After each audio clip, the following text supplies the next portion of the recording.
Hello, everybody, and welcome to our show, Star Entertainment News of the Week, যেখানে আমরা আলোচনা করব entertainment ইন্ডাস্ট্রির সবচেয়ে আলোচিত বিষয়ের পেছনের গল্প নিয়ে এবং এই আলোচনাটা আমরা করব সেই আলোচিত ব্যক্তির সাথে।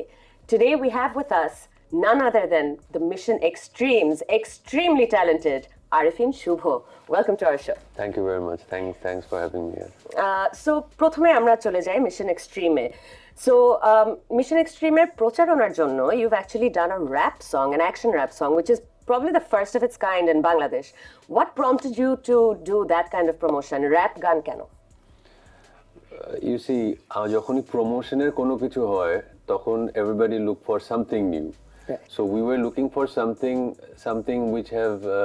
which nobody ever have done it before. So we came up with this idea that why don't we try a rap song, which rap has this rebel thing, Right. and আমাদের লিরিক্স এন্ড সবকিছু মিলিয়ে জিনিসটা ওরকম, so যে কারণে action rap নাম দেওয়া এটার। সো সেখান থেকেই এই আইডিয়াটা আসে আসলে। আচ্ছা, এটাকে অ্যাকশন র‍্যাপ কেন বলা হচ্ছে? Because visually it has a lot of actions, আচ্ছা, সেই কারণে। রাইট। এবং এটা প্রচারণার দিক দিয়ে বা ফিল্মের বিজনেসের দিক দিয়ে how do you think it will help? You see, business একটা প্রমোশনাল কন্টেন্ট দিয়ে কখনো বিজনেস হয় না। বিজনেস হয় হচ্ছে যখন অসংখ্য মানুষ অসংখ্যবার ছবিটা দেখে। সো এটা জাস্ট ওই সবাইকে এক ধরনের এক্সাইটমেন্ট দেওয়ার জন্য, সবাইকে একটু ইন্ট্রিগ করার জন্য যে please come and watch the film. So একটা প্রমোশনাল কন্টেন্ট বা একটা প্রমোশনাল স্ট্র্যাটেজি কখনো বিজনেস দেয় না, বাট ওই বিজনেসটা ক্রিয়েট করতে হেল্প করে। অ্যাবসলিউটলি।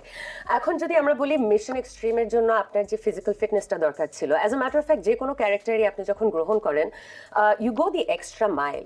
সো এটার পেছনের ফিলসফিটা কি? আপনি এভরি টাইম এটা ছোট ক্যারেক্টার হোক বড় ক্যারেক্টার হোক আপনি একই রকম পরিশ্রম দেন for each and every character?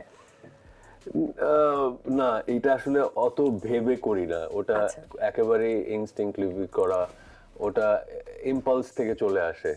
আর আমার কাছে মনে হয় যে যখন একটা ক্যারেক্টার আমি পারসিভ করছি, যখন ক্যারেক্টারটা শুনছি, অ্যাজ অ্যান অডিয়েন্স আমাকে কোন কোন জায়গাগুলো খুব বেশি নাড়া দিচ্ছে সেটা ভাবি, আর সেখান থেকেই ওই জিনিসগুলো করা হয়।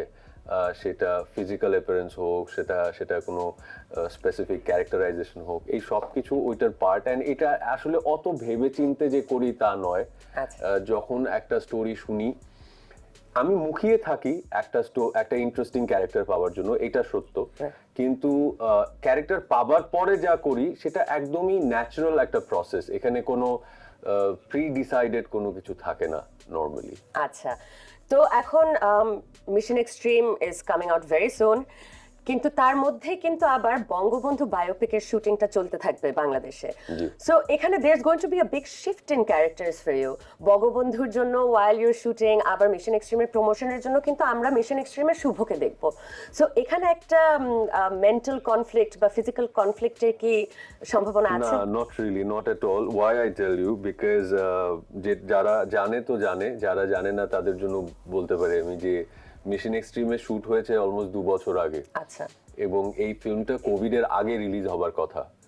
সো কোভিডের কারণে কয়েক দফা আমরা চেষ্টা করেও রিলিজ করতে পারিনি। সো মিশন এক্সট্রিমের ক্যারেক্টারকে লালন পালন করা হয়ে গেছে অনেক আগে। এই মুহূর্তে আমি জাস্ট একটা প্রজেক্ট শেষ করলাম এবং এখন আমি মোটামুটি এই বছর জুড়ে ওই বঙ্গবন্ধুর ফিলেই আছি আসলে, ওই চরিত্রটার মধ্যেই বসবাস, খুব একটা এর বাইরে যাইনি। রাইট। তো I had the privilege of working alongside you মুম্বাইয়ে থাকতে বঙ্গবন্ধু বায়োপিকের জন্য, এবং আমাকে যতবার মানুষ জিজ্ঞেস করেছে about the set or shooting, আমি একটা জিনিসই বারবার বলে এসেছি যে আমি শুভকে শুভর মতো আমি পাইনি। খুব কম সময়ে you are you most of the times. আপনি এত ইনভলভ ছিলেন ক্যারেক্টারের ভেতরে। Can you tell me the back story, যে কতটা কষ্ট হয়েছে এমন একটা ক্যারেক্টার গ্রহণ করার? What homework did you have to do? না, কষ্ট এটা একদমই অন্যায় হবে বললে। কষ্ট কখনো হয় না, অ্যাকচুয়ালি উল্টোটা হয়। আমার প্রচন্ড এনজয় করি আমি। ইনফ্যাক্ট আমার একটা বিলিভ সিস্টেম হচ্ছে যে ফিল্মের কি ভবিষ্যৎ হবে সেটা আমার হাতে নেই। সেটা কারোর হাতে নেই, কিন্তু যে প্রসেসটা, যে জার্নিটার মধ্যে দিয়ে আমরা যাই, সেটাকে ফুল অন এনজয় করার একটা চেষ্টা থাকে। আর ওই এনজয়ের এলিমেন্টস গুলোই হচ্ছে ওই ক্যারেক্টারটা নিয়ে ভাবা, সেই ডায়লগ গুলো নিয়ে ভাবা, সেটটা দেখা, এবং ওই যে টোটাল প্রসেসটা, রিহার্সালটা করা। So I truly enjoy that. ওটা কখনো কষ্ট মনে হয় না আমার কাছে আসলে। আচ্ছা, তো কিন্তু নিশ্চয়ই অনেক হোমওয়ার্ক করতে হয়েছে to really get into the feel of Bangabandhu Sheikh Mujibur Rahman. You see, আমার লাইফে এখন এই ছোট্ট ক্যারিয়ারে এখন পর্যন্ত যা যা ক্যারেক্টার প্লে করেছি তা বেশিরভাগই কাল্পনিক। রাইট। বেশিরভাগ মানে অলমোস্ট সবগুলোই কাল্পনিক। Right. এগুলো রিয়ালিটিতে এক্সিস্ট করে না, রাইট? বঙ্গবন্ধু সিনেমাতে আমি যার চরিত্র প্লে করছি, আমাদের জাতির জনক শেখ মুজিবুর রহমানের, ইউ সি, আমি তো ওনাকে দেখিনি, আমি তো ওনাকে পাইনি, আমি তো ওই সময় ছিলাম না। সো প্রথমতই বুঝতে হবে আপনাকে যে পুরোটাই কিন্তু আমার যে অবজারভেশন উনাকে নিয়ে, উনার ফিলসফি নিয়ে, সেটার বহিঃপ্রকাশ। আমি কিন্তু উনাকে, একটা হতো যে আমি উনাকে দেখেছি, তাহলে আমি উনার জেস্টার বা উনার অবয়বকে কপি করতে পারতাম বা সেটাকে মিমিক্রি করে কিছু করতে, but I have no idea. যতটুকু উনার আর্কাইভে ফুটেজ আছে, যতটুকু উনার বই পড়ে, উনার লেখা পড়ে, উনার সম্পর্কে জেনে, লেকচার নিয়ে, সেশন নিয়ে, আমাদের মাননীয় প্রধানমন্ত্রীর সাথেও আমার কথা হয়েছে এটা নিয়ে। তো এই ছিল আমার এলিমেন্টস, এই ছিল আমার ব্যাকআপ। তো সেটা নিয়ে এবার আমার কাছে তো, আমি তো খুব এনজয় করছি, কারণ শ্যাম বেনেগালের মতো একজন পরিচালকের সাথে কাজ করা, এত গুণী টেকনিশিয়ানস ওখানে কাজ করছে। সো এটা আমার লাইফের একটা এমন একটা মেমরি যেটা ইররিপ্লেসেবল। এটা কোনো রিপ্লেসমেন্ট হবে না আসলে। আচ্ছা, খুব ক্লিশেড একটা প্রশ্ন করব। You are playing, life is cliche আসলে, in so many ways, it's okay. No, but you are playing the father of the nation. You are portraying him. এখন কোন রকম কি নার্ভাসনেস বা ভয় কাজ করছে যে how will people perceive your portrayal? আমার যে ডিরেক্টর, জি, একজন বৃদ্ধ বালক বলা যেতে পারে তাকে, কারণ তার অনেক বয়স, কিন্তু ওনার নেচার হচ্ছে একজন বালকের মতো। Very jolly. তো উনি প্রথম আমাকে যেদিন 5 দফা অডিশনের পরে, বাংলাদেশে 3 বার, ইন্ডিয়াতে 2 বার অডিশনের পরে যেদিন অফিসিয়ালি কনফার্ম করে, সেদিন একটা কথা বলেছিল, দ্যাট আরিফিন, আমি জানি যে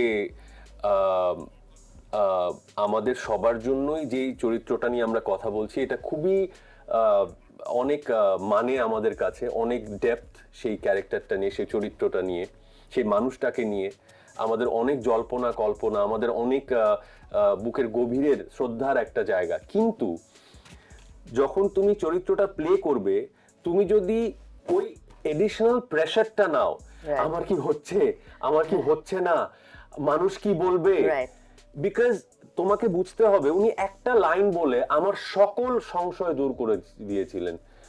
শুভ, উনিও আমার তোমার মতো একজন মানুষ ছিলেন, একজন বাংলাদেশী ছিলেন। সো উনাকে perceive as a human being. Right. So politician, father, brother, friend, colleague, একজন যা যা চরিত্রে উনি জীবনে ছিলেন, এর সবকিছু বাই প্রোডাক্টে চলে আসবে। তুমি তাকে মানুষ হিসেবে পারসিভ করো। আরেকটা বিষয় আমরা জানতে পেরেছি যে বহু বছর পর আমরা আপনাকে একটা লাভ স্টোরিতে পাবো। জি। So can you tell us something about that, যে ছুঁয়ে দিলে মনের পর, getting into a full throttle love story, এত অ্যাকশন প্যাকড ফিল্ম করার পর, হোয়াট ইজ ইট লাইক? আমার মধ্যে একটা ইন্টেনশন কাজ করে যে ওই আমি বোর হয়ে যাই যদি, কি হয়, সে যখনই একটা ফিল্ম দর্শক নন্দিত হয় বা সমাদৃত হয়, আলোচিত সমালোচিত হয়, তখন ওই প্যাটার্নের অফার্স আসতে থাকে, এন্ড আমি এক্স্যাক্টলি সচেতন ভাবে ওই প্যাটার্নের অফার রিজেক্ট করতে থাকি। I look for something else, something different, something which is not that, যেটা আমি মাত্র করেছি। সো ছুঁয়ে দিলে মনের পরে ঢাকা অ্যাটাক বা কন্ট্রাক্ট বা সবকিছু মিলিয়ে অ্যাকশন হয়েছে, থ্রিলার হয়েছে, বায়োপিক হয়েছে, সবই হয়েছে। So I was looking for something একদমই সিম্পল, কোনো অত কমপ্লিকেটেড না, a simple love story. Right. So Noor came and I took it. Lovely. এখন একটু আপনার পার্সোনাল লাইফের দিকে যাই। So Which I almost don't have, but anyway. যতটা আছে। জি। সো একজন Arifin Shuvo, you are one of the leading men in our country right now, silver screen. Arifin Shuvo হয়ে ওঠাতে 3টা turning point in your life. আসলে এভাবে বলা বোধহয় ডিফিকাল্ট হবে, স্পেশালি আমি আমার ফিলসফিটা শেয়ার করে নিই। আমাকে অনেক আগে একটা প্রোডাকশন হাউসে কাজ করতাম, সেখানে একজন বলেছিল, আমার যে বস ছিল, যে শুভ, কফির উপরে ক্রিম থাকে না, বলছিল যে you have the coffee, let the audience have the cream. Okay. You have the coffee. Don't get into the cream. আচ্ছা। Let the audience have the cream. আমি না এই আমার জার্নি শুরু হবার পর থেকে ওই যে আই বাইন্ডার পরে না ঘোড়াদেরকে পড়ানো হয় না, যাতে করে ওই দিক ওদিক না যায়। জীবনে কিছু একটা করব, জীবনে কিছু একটা হব, এমন কিছু অ্যাকমপ্লিশ করব যেটা হিস্ট্রি হয়ে থাকবে, যেটা মানুষ মনে রাখবে, যেটার জন্য আমি যখন থাকবো না তখন আমি বেঁচে থাকবো ওই কাজটার জন্য। ওই গোল নিয়ে কাজ করতে করতে ওই আইবান্ডার পরে কোনটা টার্নিং ছিল কোনটা ছিল না, মানে it's like I am doing something and I am done with it and the next one. So it's like skip করে শুধু এগিয়ে যাওয়া, ইটস লাইক কচুরি পানাকে সরিয়ে সরিয়ে সাঁতার কেটে শুধু সামনের দিকে যাওয়া। সো এটা বলে নিলাম। সো আপনি আমাকে এখন জিজ্ঞেস করেন আমি কটা ফিল্মে কাজ করেছি, আমি বলতে পারবো না। আচ্ছা। I have no count. আমি ওই 4টা 5টা পর্যন্ত গুনেছিলাম বোধহয়, 2টা 3টা 4টা 5টা ফিল্ম করে ফেলছি। বাট এখন if you ask me, I don't know আমি কটা ছবিতে কাজ করেছি। So having said that, I think লাইফে কিছু একটা ফিল্ম করতে গিয়ে আমার শোল্ডারে একটা ইনজুরি হলো। তো আই থিংক কিছু মানুষ এরকম হয় যাদেরকে না বললে বোধহয় ওটারও বেশি করে করে। তো আমাকে ডক্টর, আমার যে সার্জন, তিনি বললেন যে এখন থেকে no action, no weight lifting, একদম স্পষ্ট মনে আছে চৌধুরী আঙ্কেল, উনি বললেন যে no action in film, no heavy workout, কোনো ওয়েট ট্রেনিং চলবে না, একদম নো। ড্রামা বেজ কাজকর্ম করো, এটা করো সেটা করো, কিন্তু কোনো অ্যাকশন করা যাবে না। এরপরে ঢাকা অ্যাটাক করেছিলাম। So I think He must have been very disappointed.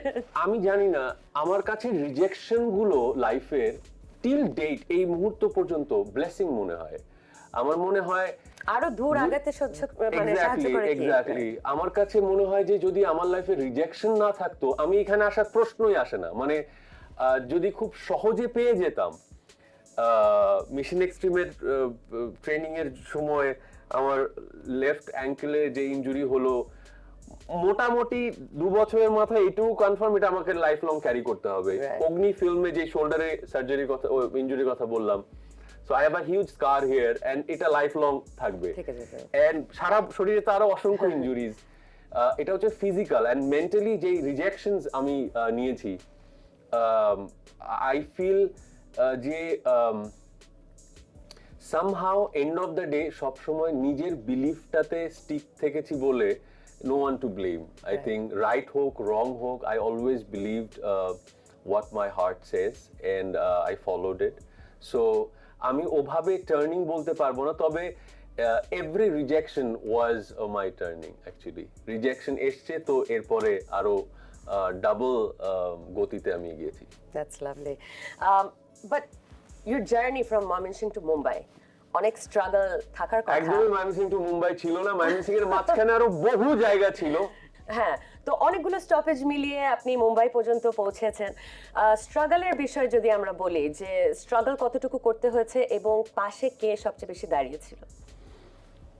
আমার খুব ইন্টারেস্টিং লাগে যে আমি যখন স্পেশালি আশেপাশে তাকাই, I don't no why people don't like struggle. Like I said যে রিজেকশন আমাকে এই পর্যন্ত নিয়ে এসছে এন্ড আনাদার থিং ইজ আপনি খেয়াল করে দেখবেন যে ইনফ্যাক্ট অডিয়েন্সও ট্রাই করে দেখতে পারেন যে অনেকে ঘুমোতে ভালোবাসে কেন অফিস যেতে হবে কেন কাজ করতে হবে কেন এটা করতে হবে একটানা কদিন ঘুমোতে পারবে তারা অফিস যেতে হবে বলেই ভোরবেলার ওই ঘুমটা সব থেকে মধুর মনে হয় Right.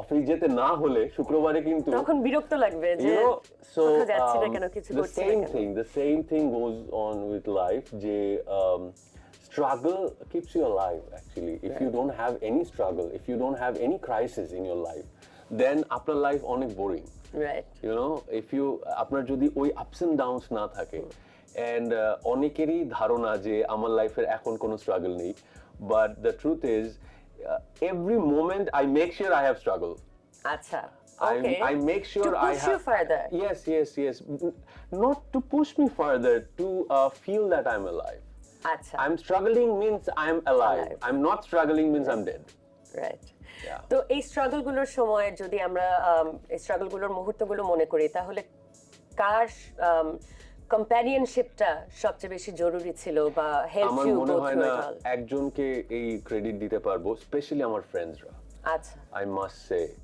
যে যখন পুরো পৃথিবী রিজেক্ট করছে মুখের উপরে এন্ড আমার ফ্রেন্ডসরা এক্স্যাক্টলি উল্টো কথাটা বলছে ওরা ভুল শুভ দেখিস তুই তোর মধ্যে আছে তুই দেখিস What a তুই হবে blessing. সো আই থিঙ্ক আমার ফ্রেন্ডসরা and I am here absolutely আমি একটা কথা বলি মাঝে মধ্যে যে ওই গ্রামে গঞ্জে আমি জানি না এখন সেটা দেখা যায় কিনা আলখেল্লা পোপরে ওই বয়স্ক লোকরা ওই চাল নিতে আসতো হ্যাঁ তো আলখেল্লা মানে হচ্ছে অনেকগুলো কাপড় দিয়ে জোড়া লাগানো একটা কাপড় আলখেল্লা বলে তো আমার মনে হয় আমি মাইসেলফ ইজ আলখেল্লা আচ্ছা হাউ বিকজ আমি সবকিছুই মানুষের কাছ থেকে শিখেছি রাইট আমি আমি এই পর্যন্ত চলতি পথে যতগুলো মানুষ পেয়েছি যাদের সাথে কথা হয়েছে দেখা হয়েছে তাদের কাছ থেকে শিখে শিখে আমি এই অবধি এসেছি আমার কোনো ব্যাকগ্রাউন্ড নেই আমার এই এত বছর অ্যাক্টিং এর ক্যারিয়ারের পরে এখন গিয়ে একটা ওয়ার্কশপ করে এসেছিলাম এলএ থেকে বাট এছাড়া আমার কোনো কিছুরই আমি লাইফে যা করেছি এই পর্যন্ত কোনো কিছুরই কোনো একাডেমিক কোনো প্রাতিষ্ঠানিক কোনো শিক্ষা নেই যে আমি এখানে শিখেছি নাচ বা এখানে গান শিখেছি বা এখানে অভিনয় শিখেছি nothing so do you think এই একাডেমিক যেহেতু ট্রেনিংটা ছিল না do you think it's a lacking for you or মানে এটা কতটা গুরুত্বপূর্ণ আসলে খুবই গুরুত্বপূর্ণ অবশ্যই সেটা আপনাকে এনহ্যান্স করতে হেল্প করে আপনার ক্রাফটকে but you see end of the day আপনি অনেক বড় একটা স্কুল থেকে অ্যাক্টিং ওয়ার্কশপ করলেন বাট আপনি সেটা কন্টিনিউ করলেন না Right. আপনি সেটা নিয়ে প্লে করলেন না so there is no point of it so I think আমার যেটা বললাম যে আমি একটা লাইটম্যানের কাছ থেকেও শিখি একটা স্পট বয়ের কাছ থেকে শিখি Right.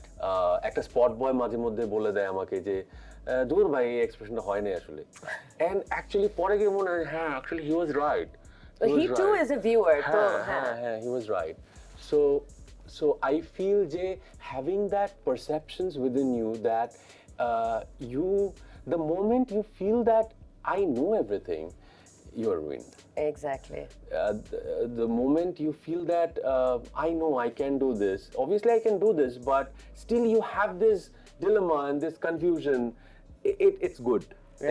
it's nothing bad it's Right. good it's good ওকে তো একটা খুব উইয়ার্ড একটা ইটস কিউরিয়াস সোশ্যাল মিডিয়াতে যখনই আপনার কোনো ফিল্ম নিয়ে কোনো সমালোচনা করা হয় আপনার ভেরিফাইড পেজ থেকে সাজেশন দেওয়া হয় আপনার ফিল্ম আহারেটা দেখতে so do you think that is your best work I think কেন আমি অনেকদিন ভেবেছি যে এটা কেন কারণ আহারেটা একটা ইন্ডিয়ান ফিল্ম ওয়েস্ট বেঙ্গলের একটা ফিল্ম ছিল তো ওই পর্যন্ত আমাকে আমাদের ইন্ডাস্ট্রিতে ওই ক্যারেক্টারে আমাকে কেউ ভাবেনি আচ্ছা সো আরিফিন শুভকে যারা চেনে তাদের মাথায় যেই প্রতিচ্ছবিগুলো আছে আরিফিন শুভ সেটা থেকে একদমই বাইরের একটা চরিত্র ছিল সেটা আচ্ছা। বা ক্যারেক্টারাইজেশন ছিল সে কারণে আমাদের অডিয়েন্সরা একটু ধাক্কা খায় যে আচ্ছা আচ্ছা ও এরকম ক্যারেক্টার আচ্ছা। মানে ভ্যারিয়েশনটা আই থিংক দেখানোর So, জন্য আমাদের এখানে ওই এক্সপেরিমেন্টাল ক্যারেক্টারাইজেশন গুলোর চল শুরু হয়েছে। ইনফ্যাক্ট এই এক্সপেরিমেন্টাল ক্যারেক্টারের একটা example would be Noor, will be actually, that's what I believe, যে because we did hell lot of experiments with Noor character and everything. Yeah, I hope people will like it. আচ্ছা, তো এখন আমরা যদি Bangladeshi cinema নিয়ে কথা বলি, Bangladeshi cinema recently went to Cannes, এখন বিভিন্ন ফিল্ম বিভিন্ন ফেস্টিভ্যালসে যাচ্ছে, অনেক নাম অর্জন করছে।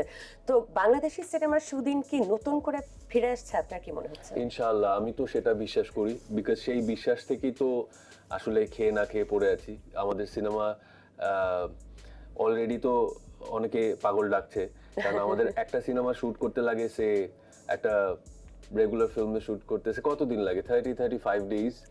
মিশন এক্সট্রিম 1.5 বছর লেগেছে, 9 মাসের ট্রেনিং এন্ড বাকিটা শুটিং এ।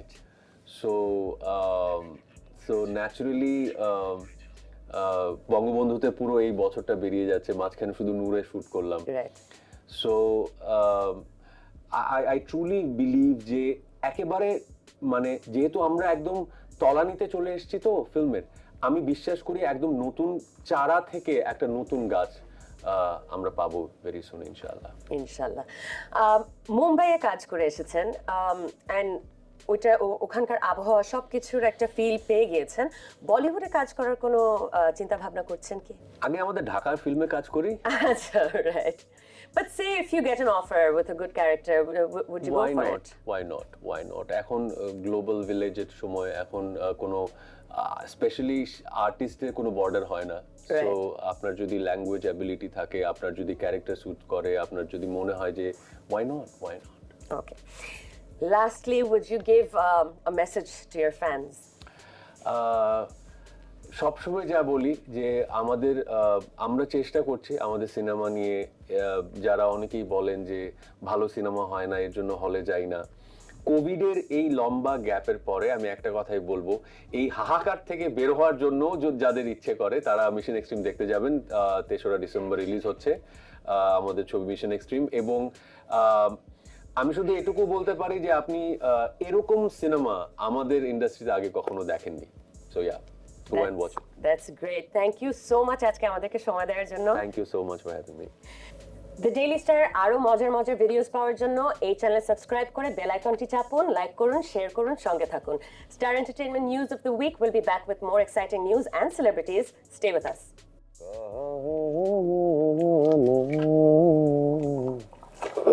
याद करेगी दुनिया